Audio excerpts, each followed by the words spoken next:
Kwa kuzingatia masharti ya kifungu cha 68 kidogo cha kwanza na cha tatu na 71 kidogo cha pili vya sheria ya uchaguzi wa rais, wa bunge na madiwani, sheria namba 1 ya mwaka 2024, vikisomwa pamoja na kanuni ya 38 ya kanuni za uchaguzi wa rais, wa bunge na madiwani za mwaka 2025, kesho Jumanne tarehe 30 Disemba 2025 kutakuwa na uchaguzi wa ubunge katika jimbo la Siha lililopo halmashauri ya wilaya ya Siha, mkoa wa Kilimanjaro, Tanzania bara, na jimbo la Fuoni lililopo wilaya ya Magharibi B, mkoa wa Mjini Magharibi, Tanzania Zanzibar.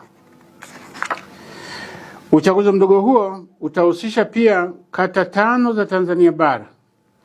Kata hizo ni Chamwino iliyopo katika halmashauri ya manispaa ya Morogoro, mkoa wa Morogoro, Mbagala Kuu iliyopo halmashauri ya manispaa ya Temeke, mkoa wa Dar es Salaam, na Nyakasungwa iliyopo katika halmashauri ya wilaya ya Buchosa, mkoa wa Mwanza. Nyingine ni kata ya Masoko iliyopo katika halmashauri ya wilaya ya Mbeya, mkoa wa Mbeya, na kata ya Ndono iliyopo katika halmashauri ya wilaya ya Uyui, mkoa wa Tabora. Ndugu wananchi, katika uchaguzi huu jumla ya wagombea 33 kutoka katika vyama vya siasa 17 wanawania nafasi wazi za ubunge na udiwani katika maeneo niliyoyataja. Kati ya wagombea 33, wagombea 21 sawa na 63.64% ni wanaume na wagombea 12 sawa na 36.36% ni wanawake. Kwa namna pekee, tume inavipongeza vyama vilivyoshiriki na wagombea waliojitokeza kushiriki. Aidha, jumla wapiga kura 218,024 walioandikishwa katika daftari la kudumu la wapiga kura watashiriki katika uchaguzi huo, na jumla ya vituo 556 vya kupigia kura vitatumika.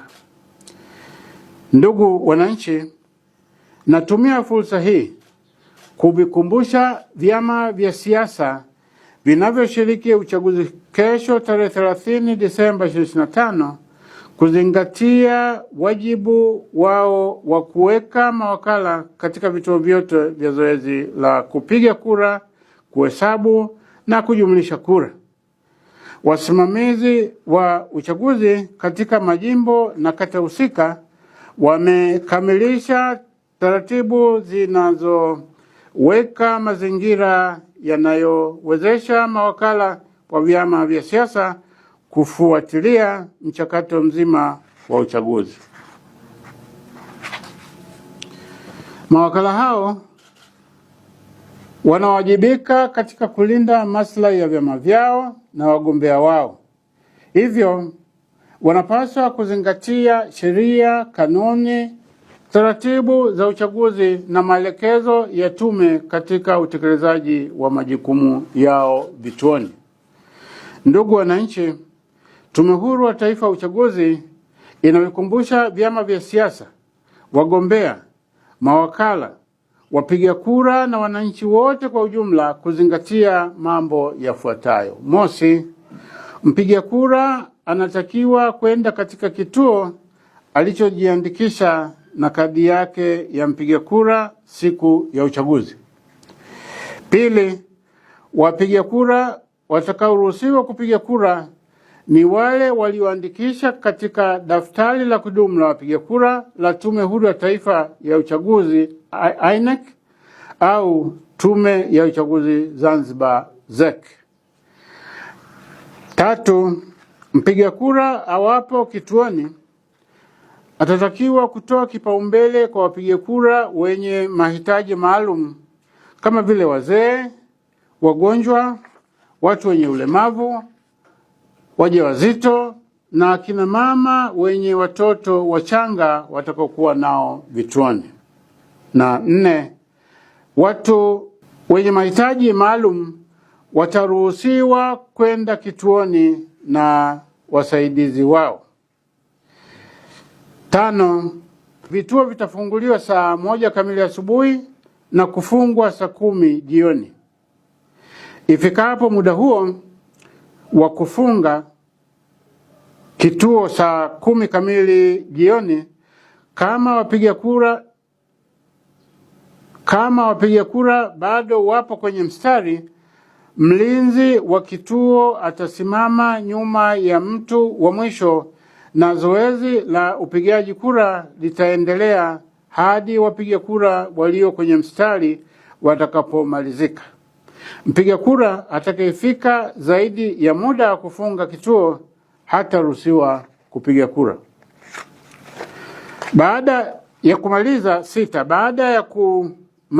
kupiga kura, mpiga kura anatakiwa kuondoka eneo la kituo cha kupigia kura.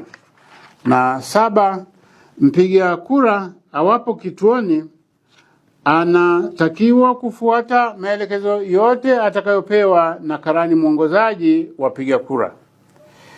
Ndugu wananchi, kwa kuzingatia masharti ya kifungu cha 4, 19 kidogo cha 3, 14 kidogo cha 2, 84 kidogo cha 3A na B na 164 vya sheria ya uchaguzi wa rais, wa bunge na madiwani, sheria namba 1 ya mwaka 2024, vikisomwa pamoja na kifungu cha 26 cha sheria ya Tume Huru ya Taifa ya Uchaguzi, sheria namba 2 ya mwaka 2024, Tume Huru ya Taifa ya Uchaguzi ilitoa maelekezo ya kisera katika uchaguzi mkuu wa mwaka 2025 kwa wapiga kura kama ifuatavyo.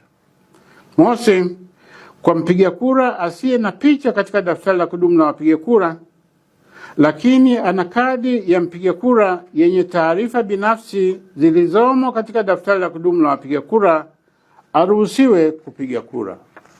Pili, kwa mpiga kura ambaye ana kadi yenye namba ya mpiga kura inayotofautiana na namba ya mpiga kura iliyomo katika daftari la kudumu la wapiga kura, lakini taarifa nyingine zote ikiwemo picha na majina yaliyomo katika daftari la kudumu la wapiga kura ni sawa kama ilivyo katika kadi ya mpiga kura alionayo, aruhusiwe kupiga kura.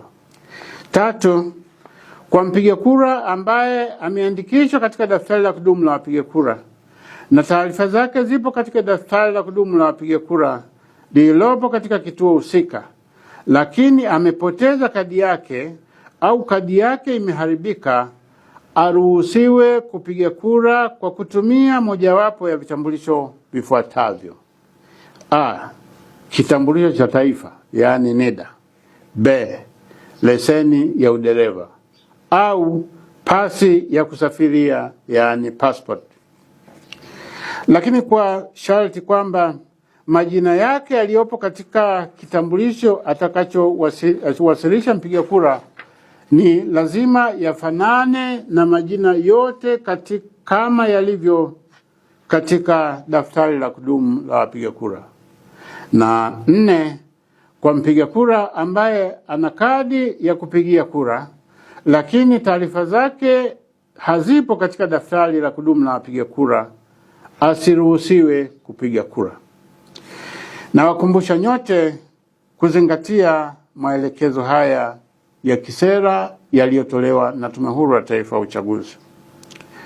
Ndugu wananchi, mwisho, Tume Huru ya Taifa ya Uchaguzi inatoa rai kwa wapiga kura kwenye maeneo yenye uchaguzi kujitokeza kwa wingi kwenye vituo vya kupigia kura hapo kesho ili kuwachagua viongozi wanaowataka.